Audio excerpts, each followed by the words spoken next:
बिस्मिल्लाहिर्रहमानिर्रहीम। अस्सलाम वालेकुम। टॉक इट 7 के साथ मैं हूं एतजाज़ नकी और मेरे साथ मौजूद हैं सज्जाद तरीन साहब। नाज़रीन, आज के प्रोग्राम में सबसे पहले तो जिक्र करेंगे कि सेनेट इलेक्शन के हवाले से जो मामलात चल रहे हैं उसमें बड़ी अहम पेशरफ्त सामने आई है, लेकिन आज जो बड़ा अहम पेशरफ्त और बड़ी अपडेट सामने आई है वो ये है कि इलेक्शन कमीशन में हुकूमती जमात ने जो पटिशन दायर कर रखी थी और उसमें इस्तदा की गई थी कि यूसुफ रज़ा गिलानी का नोटिफिकेशन जो है वो मुस्तरद किया जाए और उनको इस हवाले से कि उनका दोबारा इलेक्शन करवाया जाए या उनके हवाले से जो करप्शन के इल्ज़ाम आयद किए गए थे, तो वो इन डिटेल हम डिस्कस कर चुके हैं। आज वो दरख्वास्त जो है मुस्तरद कर दी गई है उनका नोटिफिकेशन खारिज करने के हवाले से। और फिर इसके साथ साथ जहाँ एक जानिब ये कुछ हुआ, हमने गुज़िश्ता रोज़ डिस्कस किया था कि इसमें दीगर फोरम्स में, यानी जब इस्लामाबाद हाई कोर्ट में इस वक्त वो मौजूद है तो इलेक्शन ट्रिब्यूनल एक ऐसा प्लेटफॉर्म है जहाँ पर ये बात की जा सकती है। तो क्या वजह है कि इलेक्शन कमीशन में ये पटिशन्स दायर की गई और मुताल्लिका फोरम के हवाले से क्यों नहीं जाया गया या वहाँ पे क्यों अपील नहीं की गई, या इस हवाले से क्या हुकूमत बेखबर है, तो इसके मुख्तलिफ पहलुओं का जायज़ा लेने की कोशिश करेंगे। इसके साथ ही इलेक्शन कमीशन ने 48 मुख्तलिफ सेनेटर्स का बाकायदा नोटिफिकेशन जारी कर दिया है और वो 12 मार्च को अपना हल्फ उठाएंगे।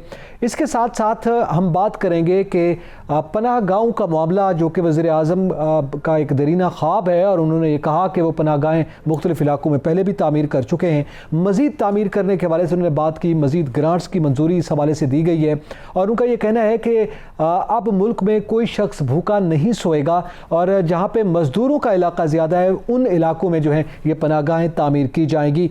तो क्या इससे जो इस वक्त शोर है, आम आदमी जो महंगाई में पिसा हुआ है, जो गुर्बत का शिकार है, क्या उसके ज़ख्मों पर मरहम रखा जा सकेगा, इस पर भी गुफ्तगू करेंगे। और इसके साथ साथ हम बात करेंगे कि कोरोना के बढ़ते हुए केसेस के बायस आज ये फैसला किया गया कि फिर से स्कूल्स जो हैं वो 28 मार्च तक के लिए बंद कर दिए गए हैं, उनको दोबारा से सील कर दिया गया है और ये कोरोना की तीसरी लहर है जिस हवाले से शदीद तशवीश का इजहार किया जा रहा है।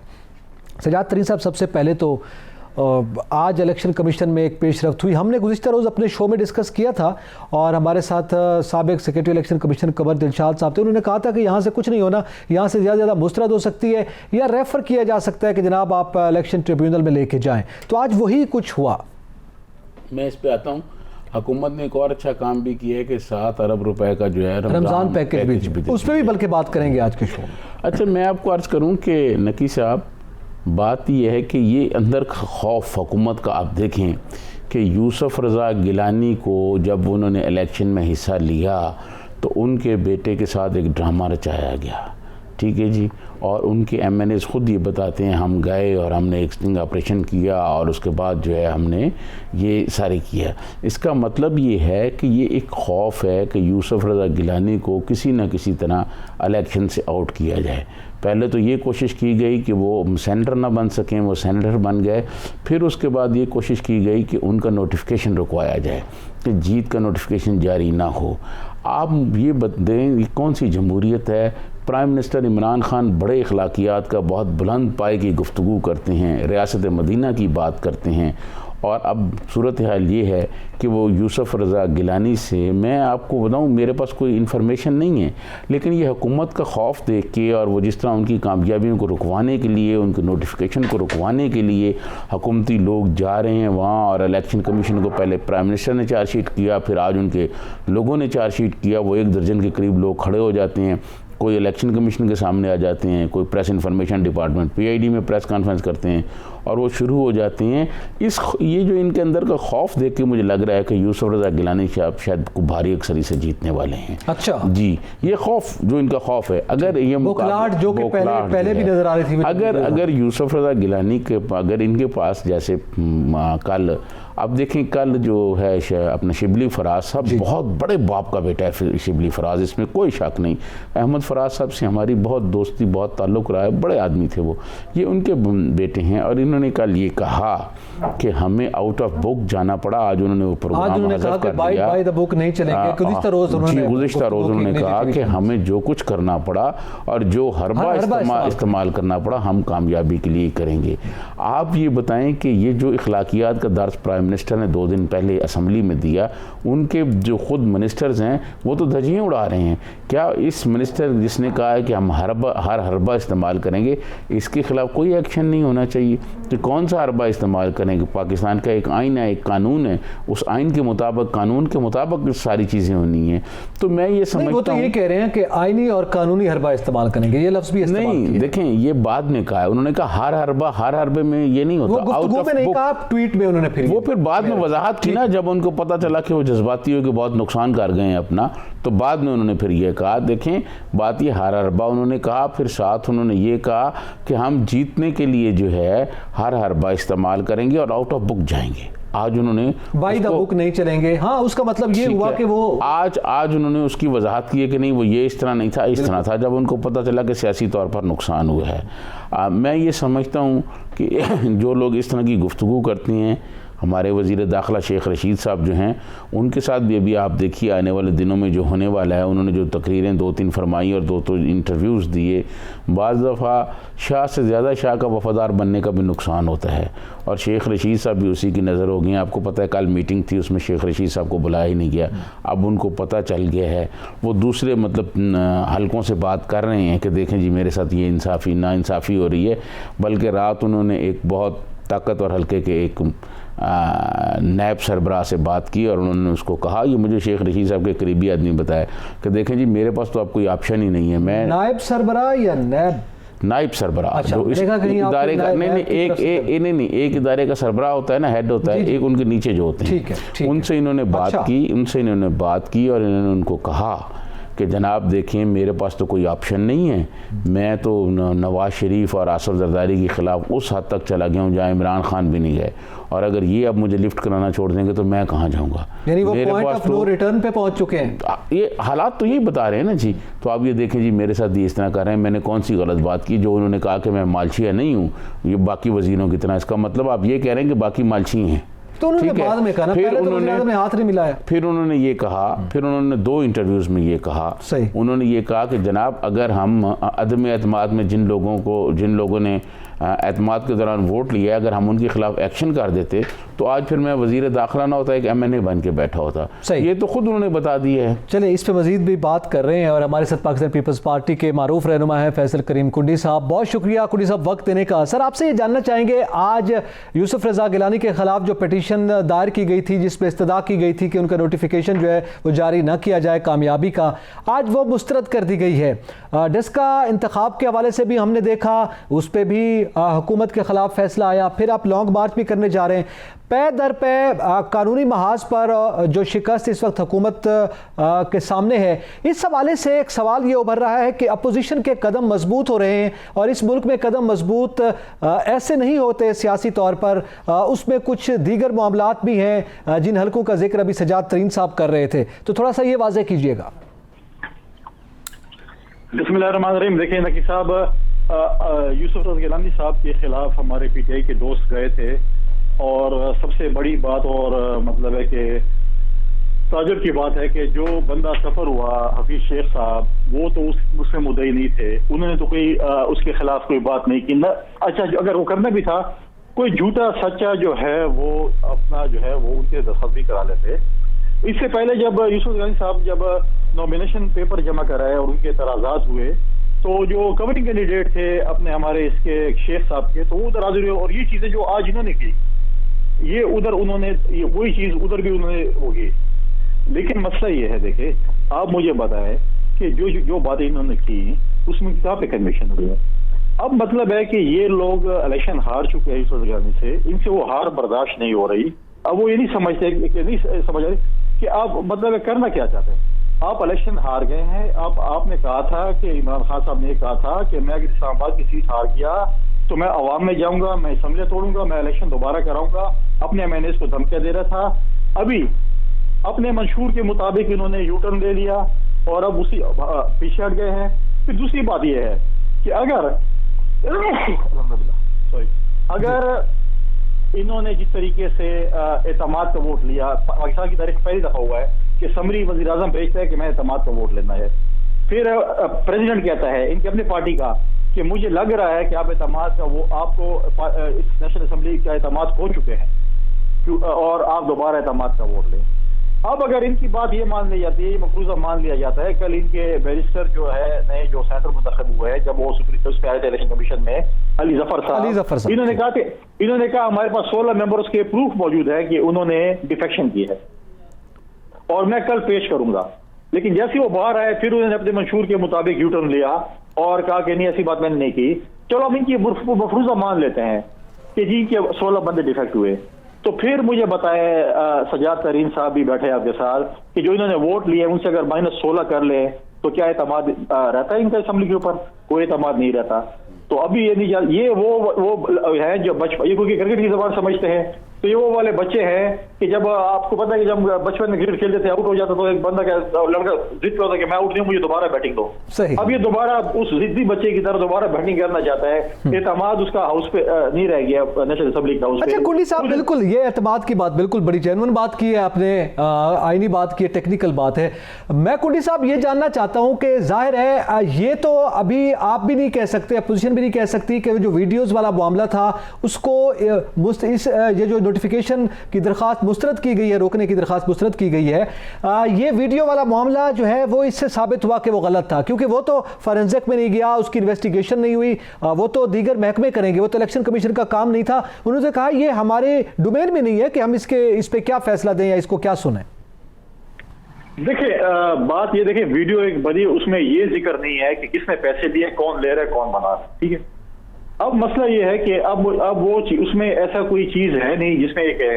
और आजकल जो दुनिया जो है, आजकल सोशल मीडिया के दौर है, क्या मतलब है कि चीजें बनती है क्या नहीं बनती। आज भी एक वीडियो आई है चेयरमैन सेनेट साहब की, सबके सामने है, आज उनकी भी कोई वीडियो गालिबन रिलीज हुई है, जिस तरीके से वो बातें कर रहे थे कोई उसका था। लेकिन ये बताएं कि जो अशखास इनके जो है वो ये बना रहे थे वो किस कैपेसिटी पे गए थे। ये जो है ऑपरेशन की पत्नी स्टिंग ऑपरेशन की बात कर रहे हैं, तो क्या सिर्फ उन्होंने इसी के लिए गए क्या और चीज?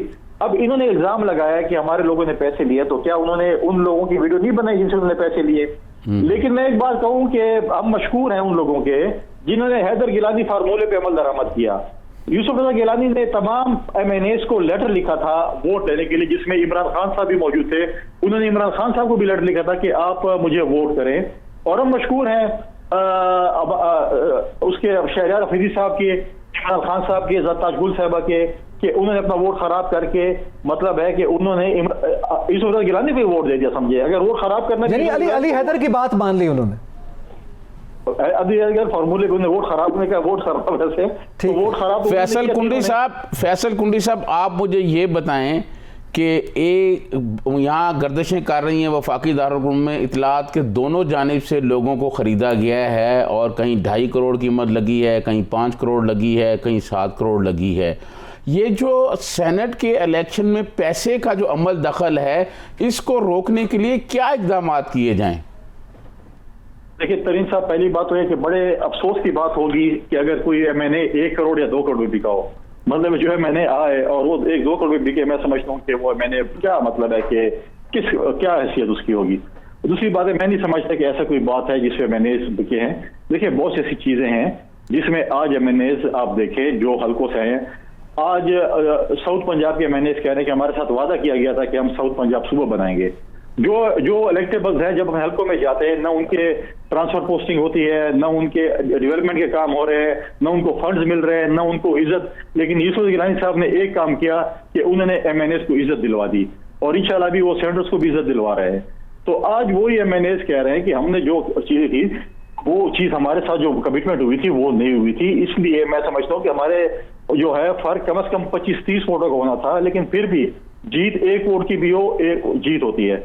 हमारी फतह हुई है, हम अल्लाह ताला की बहुत कुंडी साहब मुझे ये बताएं, आपके कल जो है वो चेयरमैन सेनेट का इलेक्शन परसों होने जा रहा है जुमे वाले दिन, आप मुझे ये बताएं कि मफामत के शहनशाह आसफ अली जरदारी साहब ने उसी तरह कार्ड लगा दिए हैं जिस तरह उन्होंने यूसुफ रजा गिलानी को सेनेटर बनवाने के लिए अपने कार्ड्स लगाए और अपनी हिकमत अमली बनाई।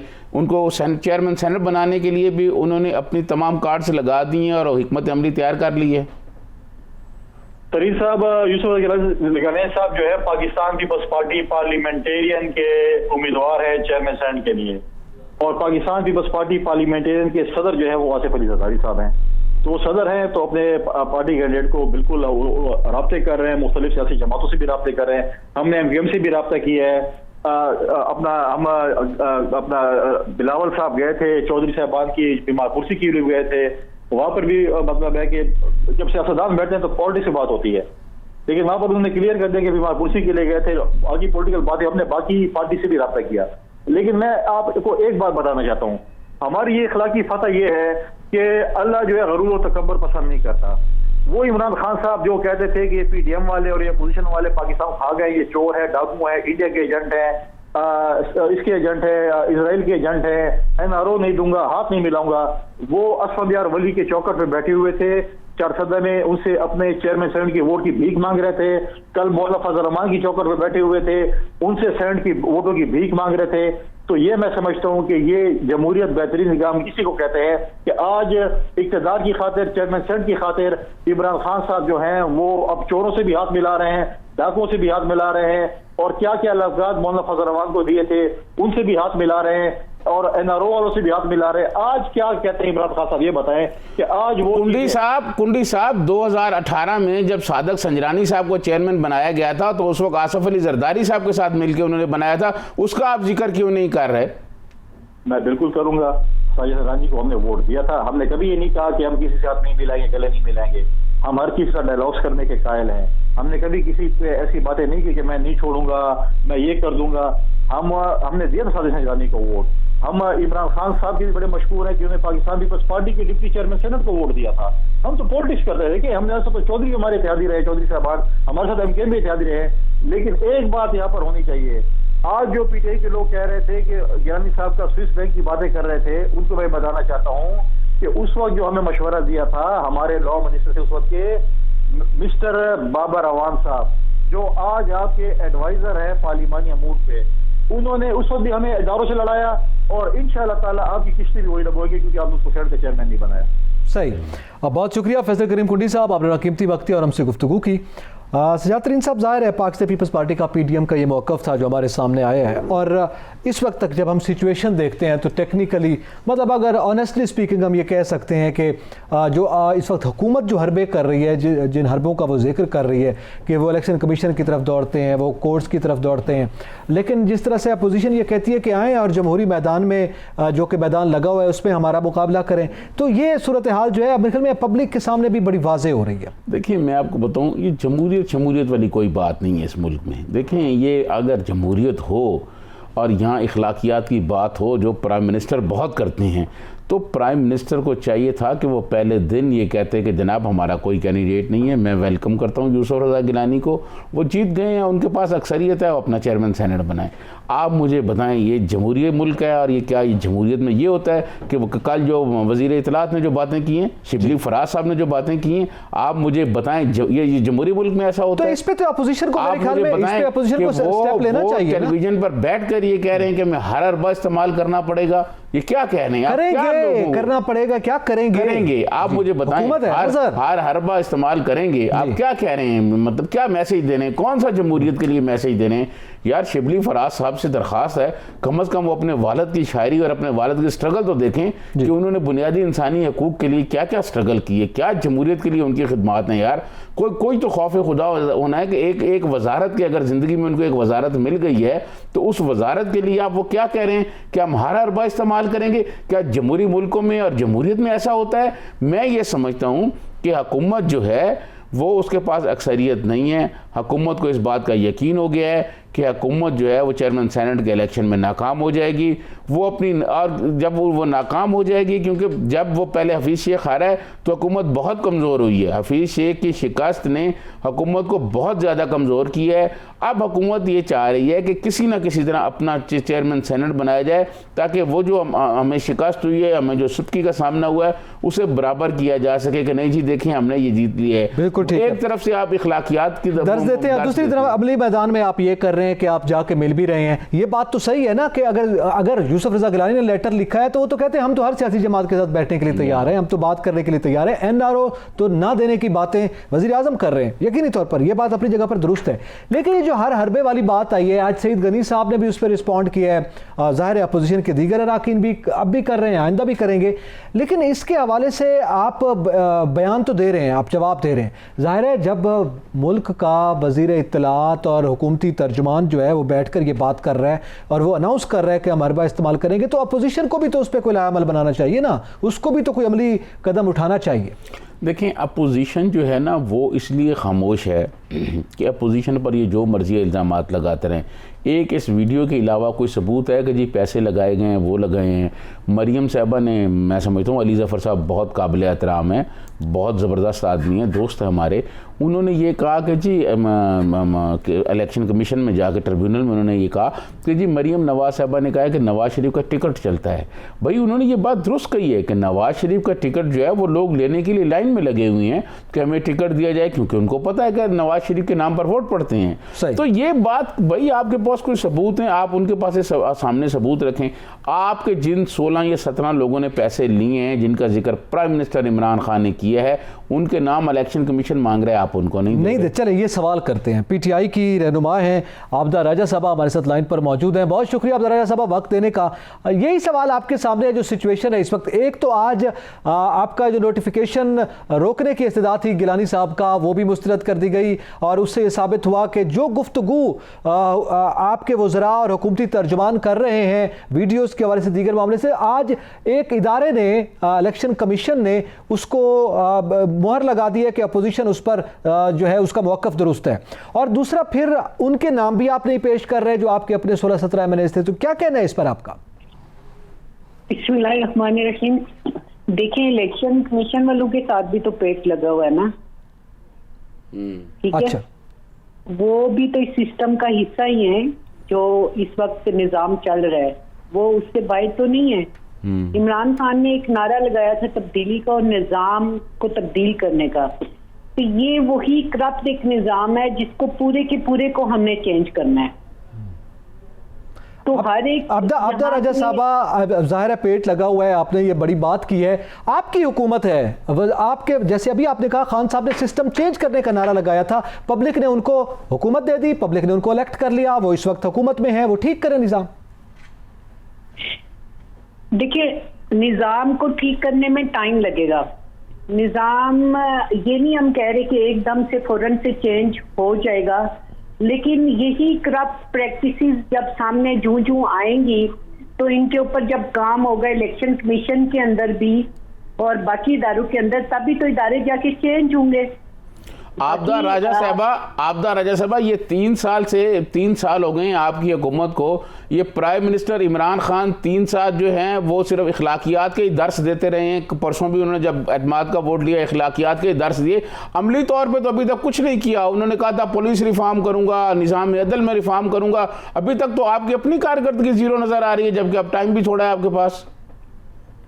मुझे आप बताएंगे 70 साल का बिगड़ा हुआ निज़ाम 2-2.5 सालों में कैसे ठीक हो सकता है? वज़ीर आज़म इमरान खान साहब इस टाइम पे बहुत से महाजू पे लड़ रहे हैं, एक जंग लड़ रहे हैं, एक करप्शन के खिलाफ, गुर्बत के खिलाफ बहुत से महाजू के ऊपर लड़ रहे हैं। कोरोना था, आपको पता है। उसके अलावा जो उनकी अच्छी चीजें, एहसास प्रोग्राम, बहुत सी अच्छी चीजें, उनको आप लोग नहीं देख रहे। लेकिन आप लोग कब बदलेगा?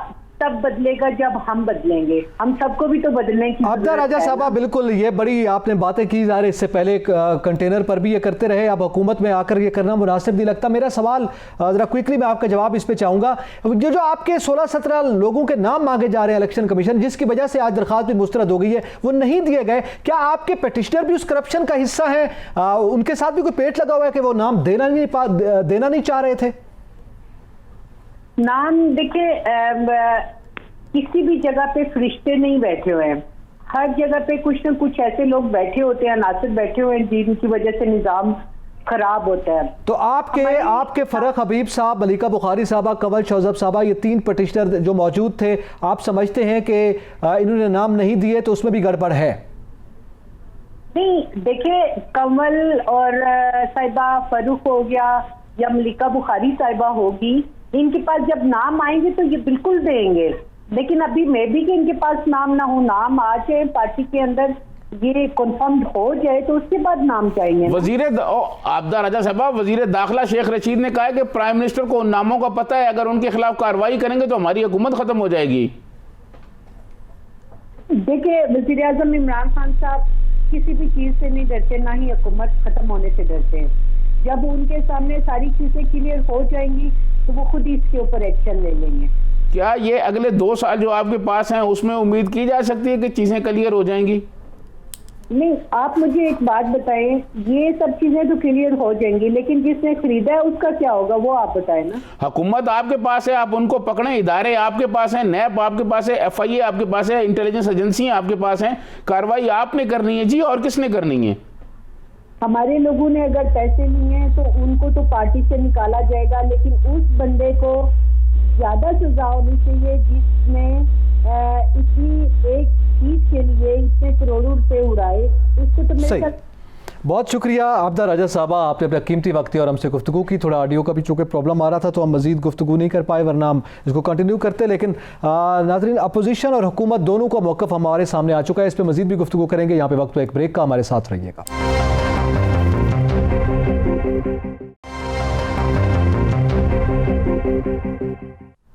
वेलकम बैक नाज़रीन, मौजूदा सियासी सूरत हाल का जिक्र कर रहे हैं और सज्जाद तरीन साहब ब्रेक से पहले अपोजिशन के बाद हुकूमती वर्जन भी सामने आया। वो कह रहे हैं अभी तक जो हुकूमती अराकीन है, सज्जाद तरीन साहब वो ये कहते हैं, अभी गुफ्तगू सुनी, मैंने भी सुनी, आपने सुनी, हमारे व्यूअर्स ने सुनी है।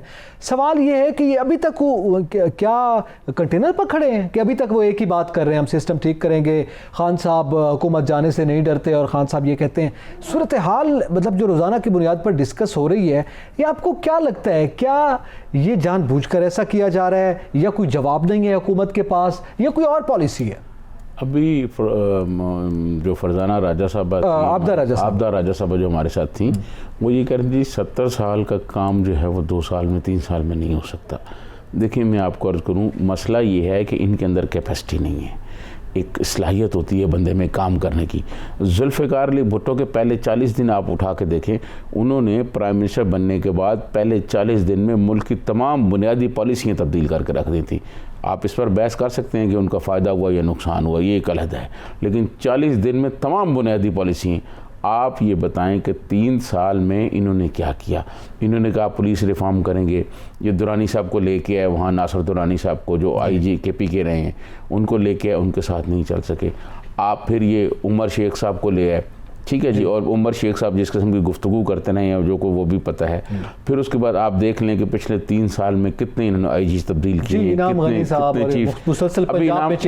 तो भी हैं, बाकी तब्दील कर 5वें या 6ठे ये हैं, चीफ सेक्रेटरी कितने तब्दील हुए। आप मुझे बताएं, जब बंदे में काम करने की कैपेसिटी ना हो तो वो फिर टाइम जितना मर्जी आप उसको दे दें, आप इनको अगले 5 साल भी दे दें तो आप क्या कोई ये तब्दीली लेंगे? वो वजह ये है कि इनके साथ नलायकों का एक टोला है प्राइम मिनिस्टर इमरान खान के साथ। ये सारे नलायक लोग हैं, चंद लोगों को छोड़ के, चंद लोग अच्छे हैं, विजन वाले लोग हैं, तो उनके अलावा बाकी जितने लोग इनके पास हैं वो सारे के सारे बहुत बड़े नलायक हैं। एक बात, फिर ऊपर से इन्होंने हफीज़ शेख साहब को रख लिया जो IMF के नुमाइंदा हैं, और IMF के ये जो नुमाइंदा हैं सर, ये जो जितने हुकूमती अरकान ने यूसुफ रज़ा गिलानी साहब को वोट दिया है, दार हकीकत उन्होंने हुकूमती पॉलिसियों और IMF की पॉलिसियों पर अदम एतमाद कर दिया है, और उन्होंने इसलिए वोट दिया है कि वो जाती हैं अपने हलकों में, लेकिन वज़ीर आज़म पर तो एतमाद करते हैं ना। देखें, मैं आपको अर्ज़ करूँ, अदम एतमाद पॉलिसियों पर मैं वो उस पर आता हूँ।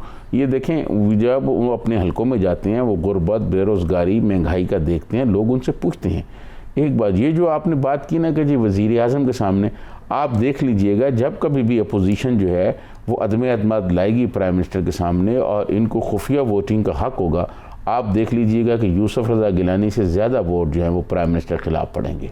वो फिर वो हरबों वाली बात आ गई ना तरीन साहब, खुफिया वोटिंग में तो फिर हरबा चल जाता है। हरबा नहीं, देखें जी, जिन लोगों ने नकी साहब इलेक्शन लड़ना होता है ना, वो लोग ये देख रहे होते हैं कि अवाम को कोई रिलीफ मिल रहा है। इस हुकूमत ने पूरी 3 साल के दौरान अवाम को कोई रिलीफ नहीं दिया।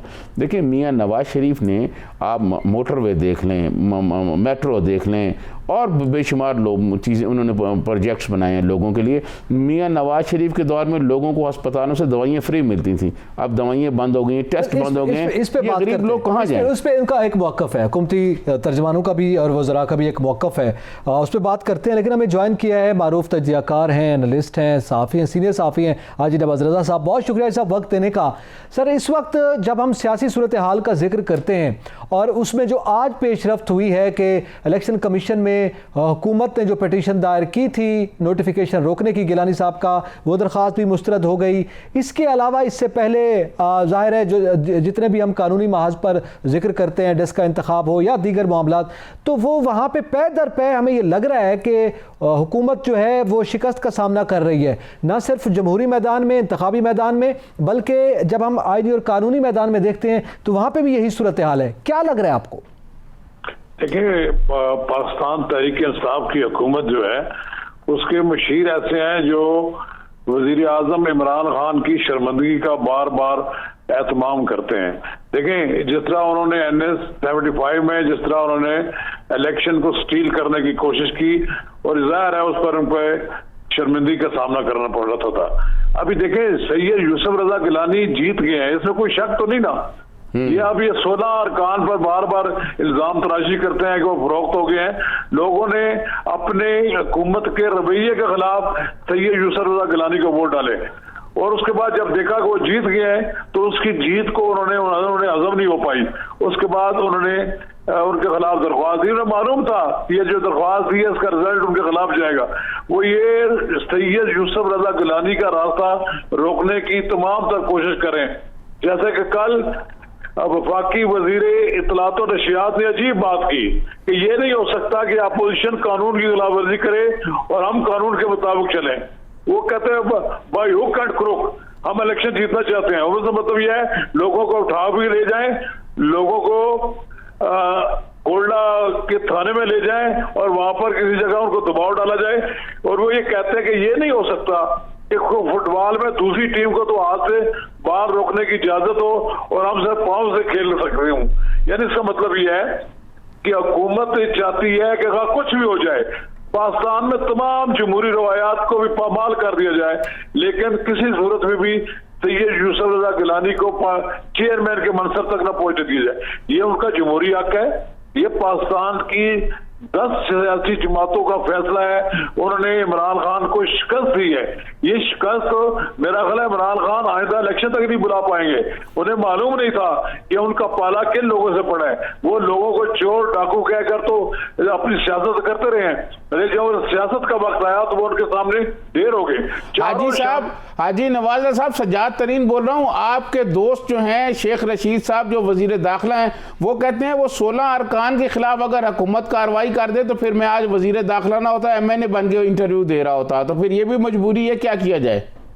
नहीं, वो मजबूरी है तो फिर आप मजबूरी से उनको एक्सेप्ट करें। तो वो ये ठीक कहते हैं शेख रशीद के 6 और 8 7 का आदमियों पर की बैसाखियों पर कायम हुकूमत कोई उनके खिलाफ कार्रवाई नहीं कर सकती। मुझे मालूम है कि ईवान में बैठ के हुए बाज लोगों बाज अरकान ने खुलम खुला कहा कि हम सैयद यूसुफ रजा गिलानी को वोट देंगे, हम नहीं देंगे हफीज शेख को। मैंने लिखा है कि लोग मिन्नतें कर रहे थे, दरिशक साहब मिन्नतें कर रहे थे, नसरुल्लाह दरिशक कर रहे थे और दूसरे लोग कह रहे थे कि खुदा का वास्ता ऐसा ना करें। लोग इमरान खान की हुकूमत नहीं बल्कि इमरान खान साहब की खुद अपने जाती रवैये की वजह से वो लोगों को अरकान ही नहीं समझते। वो समझते कि हमारे वोट से जीत कर आए हैं लोग, इनकी क्या औकात है। फिर उन्होंने अपनी औकात बता दी ना। अब मालूम हो गया उनको कि पार्लिमानी निजाम में पार्लिमानी कुव्वत उन लोगों के हाथ में होती है जो इलेक्टेड लोग होते हैं। हाजी साहब, हाजी नवाज़ा साहब, ये बताएं ये जो बिलावल भुट्टो चौधरियों से मिले हैं और पंजाब में तब्दीलियों की हो रही है, इसके अंदर अंदरूनी कहानी क्या है आपके पास, जरा ये हमारे नाज़रीन को बताएं। होगा आप देखें, इतनी जल्दी मालूम नहीं होगा। ये बहुत बड़ा ब्रेक थ्रू है। एक जमाने में बेनज़ीर भुट्टो मरहुमा चौधरी शुजात के घर जाना चाहती थी, लेकिन उस वक्त उनकी बहनें उसके रास्ते में आड़े आ गई। आज बेनज़ीर भुट्टो का बेटा बिलावल भुट्टो जरदारी चौधरी शुजात के घर चला गया।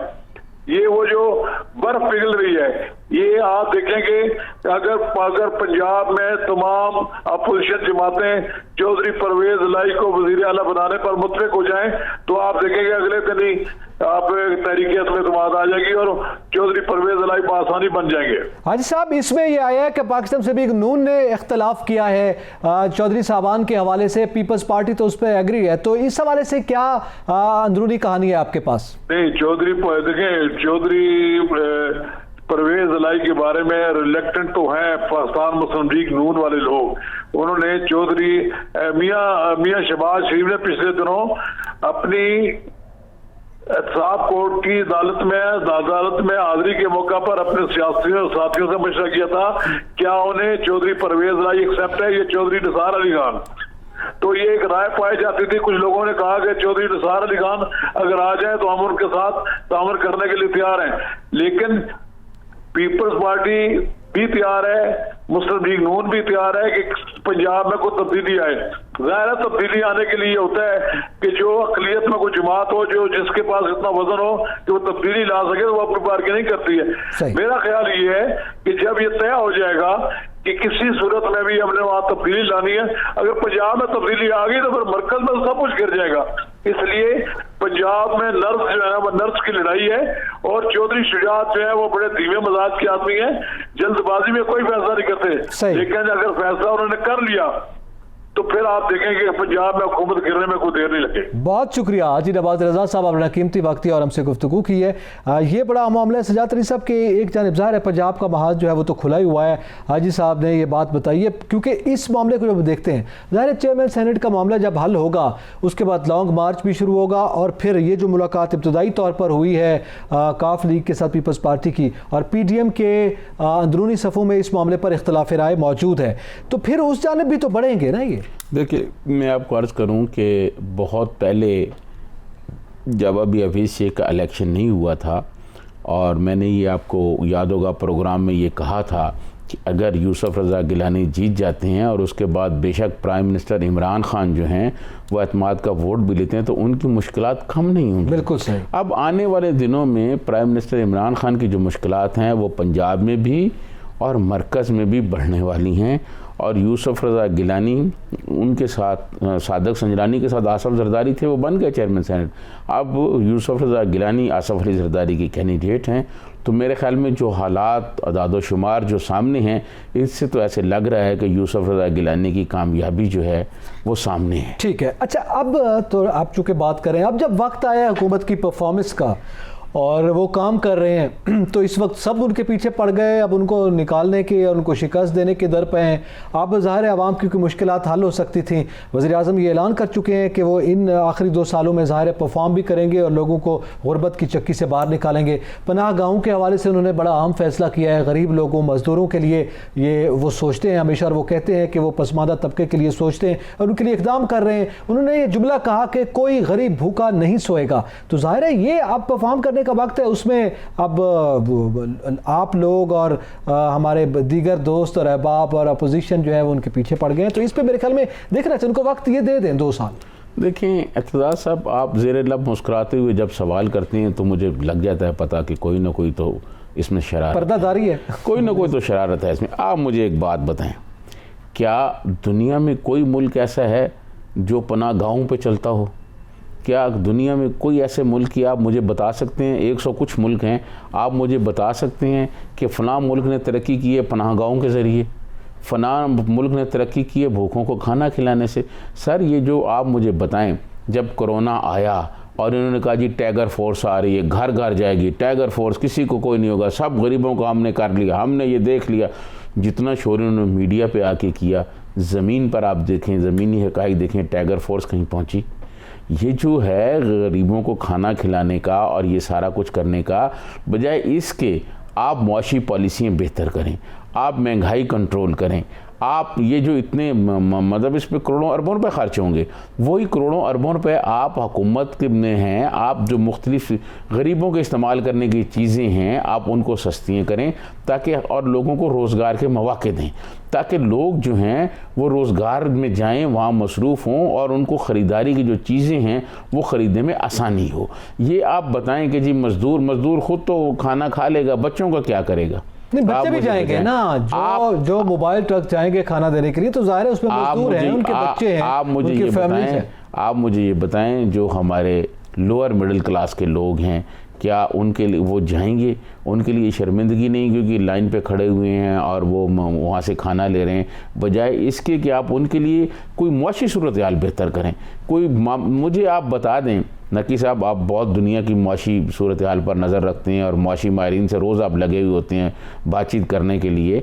अब जब प्रोग्राम से बाद हम फारग होते हैं, आप मुझे ये बताएं, उनसे ये पूछें, दुनिया में कोई ऐसा मुल्क है, कोई ऐसी मिसाल मौजूद है कि जो मुल्क ने तरक्की की हो पनागाहों की वजह से, जो लोगों ने तरक्की की हो इस तरह के वैनों में बात है ना सर, इसकी मिसाल जो है वो वेलफेयर स्टेट, हम ये नहीं चाहेंगे कि वो मुआशी तरक्की। वेलफेयर स्टेट जो है, वेलफेयर स्टेट जो है, लोगों को इलाज फ्री देती हैं, लोगों को एजुकेशन फ्री देती हैं, बिजली लोगों के लिए सस्ती करते हैं, गैस सस्ती करते हैं, दाल, आटा, घी, चावल, ये जो चीज़ें हैं गरीबों के इस्तेमाल करते हैं, इनके रेट कम करते हैं ताकि लोग ले सकें। और उनका देखें, जो जितने भी वेलफेयर स्टेट हैं वहाँ इलाज फ्री है। हमारे वहाँ जो प्राइम मिनिस्टर इमरान खान फरमाते हैं वो डाकू हैं, वो चोर हैं, तो मियाँ नवाज शरीफ के ज़माने में, मोहतरमा बेनज़ीर भुट्टो के ज़माने में, ख़ुद प्रेसिडेंट आसफ अली ज़रदारी के ज़माने में अस्पताल में गरीब आदमी को दवाइयाँ फ्री मिलती थी। ठीक है, ये हम इस्लामाबाद में बैठे हुए हैं, इस्लामाबाद में आप चले जाएं डॉक्टर के पास, किसी भी सरकारी हॉस्पिटल में, वो आपको जनाब चेक करेगा और साथ ही आपको एक लंबी लिस्ट दे देगा दवाइयों की और कहेगा जी हमारे पास नहीं, आप बाहर से लें। टेस्ट बाहर से कराए जा रहे हैं। आप मुझे बताएं, ये जो चीज़ें करने की हैं वो नहीं कर रहा है। ये देखें, जो प्राइम मिनिस्टर ने आज काम शुरू किया है, पाकिस्तान में बहुत सारे मुखय्यर हजरात हैं जो ये काम पहले कर रहे हैं, कराची में कर रहे हैं, यहाँ कर रहे हैं, बहुत बड़े नाम हैं, बहुत सारे ग्रुप जो हैं वो अस्पतालों में भी खाने कर रहे हैं। लेकिन ये चीजें बेहतर करना होती हैं ताकि हर आदमी को हुकूमत का काम नहीं सहूलत मिले। मैं समझता हूं सपोर्ट करें उन मुखय्यर हजरात को, हुकूमत करे, लेकिन हुकूमत जो बाकी करने के काम हैं जिससे लोगों को बजाय इसके कि लोग ये वैन के इंतजार में रहें, उनके लिए मौके पैदा करें, उनके लिए रोजगार पैदा करें, उनके लिए नए इदारे बनाएं, उनको रोजगार दें, मुल्क की मुआशी हालत बेहतर करें। बिजली रोज महंगी हो रही है, कल भी बिजली महंगी हुई है, गैस महंगा हो गया है, दालें महंगी हो गई हैं, आटा चीनी महंगा हो गया। ठीक हो जाएगा सर, ये तो गरीब लोग इस्तेमाल कर रहे हैं, ठीक हो जाएगा। उन्होंने रिलीफ पैकेज रमजान के लिए दे दिया। एक तो यूटिलिटी स्टोर्स की 19 अशिया पर सब्सिडी के अहकाम भी जारी किए। आप यकीन जाने, आपके बल्कि मुझसे ज़्यादा बेहतर इल्म में है कि जब से ये सेनेट इंतखाब की सूरत हाल हुई है और हुकूमत को जिस शिकस्त का सामना, उसके बाद फौरी तौर पर इजलास में वज़ीर आज़म साहब ने कहा कि मुझे महंगाई कम करनी है। उन्होंने जो वज़रा को हिदायत जारी की हैं, अब ज़ाहिर है IMF की पॉलिसी है एक तरफ, दूसरी जानिब हुकूमत की पॉलिसी है, उसमें ज़रा क्लैश है। तो ये शायद उस जाने बढ़ेंगे। ये 7 अरब और 70 करोड़ रुपए का रमज़ान रिलीफ पैकेज भी जारी कर दिया गया। देखिए, मैं ये समझता हूँ ये पैकेज बिल्कुल मंजूर किया गया है, जारी अभी। लेकिन देखिए, मैं आपको अर्ज़ करूँ कि ये पैकेज बहुत ठीक है, लेकिन आप देखिएगा कि ये जो यूटिलिटी स्टोर है इसमें बहुत करप्शन होती है, पहले भी बहुत करप्शन हुई है। आपको याद होगा एक वीडियो कॉल भी आई थी कि जनाब आपसे साफ़ ही नहीं कंट्रोल होते, आपको ये नहीं कंट्रोल होता। यूटिलिटी स्टोर का MD कह रहा था जी ये यूटिलिटी स्टोर का जितना अमला है, ये जितना सब्सिडी पे माल आता है, ये माल आगे बेच देते हैं। आप देखिएगा कि रमज़ान में, मैं अपने एक पहले प्रोग्राम में भी कह चुका हूँ, रमज़ान में लोग रोज़े रखते हैं, ठीक है, और हमारे मुल्क में महंगाई का एक तूफ़ान होता है। हमारे ताजर सारे करप्ट हैं। ये ताजर क्या करते हैं, ये 15 रमज़ान तक, 16 रमज़ान तक लूट मार करते हैं, उसके बाद उमरा करने चले जाते हैं। तो मैं ये समझता हूँ कि सबका हक है, ठीक है, लेकिन जहाँ हुकूमत ने ये 17 अरब रुपए दिया है, उसको यकीनी भी बनाना है कि वो लोगों के पास जाए। ये बड़े बड़े ताजरों के पास ना माल चला जाए, वो अपने स्टोरों में रख के फिर महंगा बेचते रहे, उससे रोजा नहीं होता, आराम की कमाई से रोजा नहीं होता। वो यूटिलिटी स्टोरों में जाए, यूटिलिटी स्टोर से गरीब आदमी को मिले। नकी साहब, गरीब आदमी की बहुत सूरत हाल ख़राब है और रमज़ान में महंगाई बहुत ज़्यादा हो जाती है। जो आज चीज़ आपको 100 रुपए की मिल रही है, महंगाई रमज़ान में 300 की। सर जाते जाते इसको भी रोकना है। एक बात बिल्कुल ये यकीनी तौर पर, इस पर हम आइंदा दिनों में भी बात करेंगे। ये जो 7 अरब का रिलीफ पैकेज है, इसका इम्पैक्ट क्या होगा, पहले भी हुकूमतें देती हैं। दूसरा, कोरोना में जिस हद तक तशवीशनाक हद तक इजाफा हुआ है, स्कूल्स बंद कर दिए गए हैं, इस हवाले से आप क्या समझते हैं? ये एक बड़ी तीसरी लहर है। बहरहाल मौजूदा हुकूमत ने इसको भी फेस किया। देखिए, मैं आपको अर्ज़ करूँ कि ये जब आज स्कूल और तालीमी इदारे बंद करने के लिए कुछ डिस्ट्रिक्ट का नाम लिया गया, तो मेरी डॉक्टर फैसल सुल्तान और कुछ दीगर लोगों से बात हुई। उन्होंने जो बात बताई है, उन्होंने बताया कि ये तेज़ी से फैल रहा है। तो तो उसको रोकने के लिए ये इकदाम किए जा रहे हैं। मैं ये समझता हूँ कि ये हुकूमत के अच्छे इकदाम हैं। हुकूमत कोरोना से बहुत बेहतर अंदाज में डील कर रही है, बहुत बेहतर अंदाज में इकदाम कर रही है। देखें, हुकूमत की जहाँ अच्छे इकदाम हैं हम तारीफ़ भी करते हैं, कोई ऐसी बात नहीं है। अगर स्कूल जो हैं वो 2 हफ्ते या 4 हफ्ते के लिए बंद हो जाएं, बच्चों की जानें बचाना ज़रूरी है। देखें, घर में अगर किसी एक बच्चे को, किसी एक फ़र्द को कोरोना हो जाए तो पूरी फैमिली को कोरोना हो जाता है। मैं ये समझता हूँ ये अच्छे इकदाम हैं, और जब सूरत हाल बेहतर हो फिर तालीमी इदारे खोलने चाहिए। हुकूमत अपनी तरफ से भरपूर जो है इकदाम कर रही है, लेकिन इनकी पॉलिसी बड़ी कामयाब मैं आपको अर्ज़ करूँ कि जो आम आदमी है, जो हर आम आदमी है, उस पर भी ये जिम्मेदारी होती है कि वो ख्याल रखे अपने आप को। अगर उसको कोई ऐसी अलामात नज़र आ रही हैं, वो अपना टेस्ट कराए, हजूम में ना जाए, कोशिश की जाए कि बड़ी बड़ी गैदरिंग ना हो। ये आम आदमी की जिम्मेदारी है। देखें, अब ये नहीं है कि हुकूमत हर आदमी के पीछे डंडा उठा के फिरती रहे कि जी आप ये करें, वो हुकूमत इकदाम कर रही है। कोरोना के हवाले से इस हुकूमत की पॉलिसियाँ बहुत बेहतर हैं, बहुत अच्छी हैं। वैक्सीन के हवाले से भी थोड़ा आगे बढ़ना चाहिए। वैक्सीन पे सिर्फ एक जुमला मैं कहूँगा कि वैक्सीन को आम करना चाहिए, हर आदमी तक फौरी तौर पर करना चाहिए, ताकि ज़्यादा से ज़्यादा लोगों को हम जो है ना ये वैक्सीन लगा के और इस वबा से बचा सकें। इसी के साथ ही एतजाज़ दकीर से जातरीन को इजाज़त दीजिए। अल्लाह हाफ़िज़।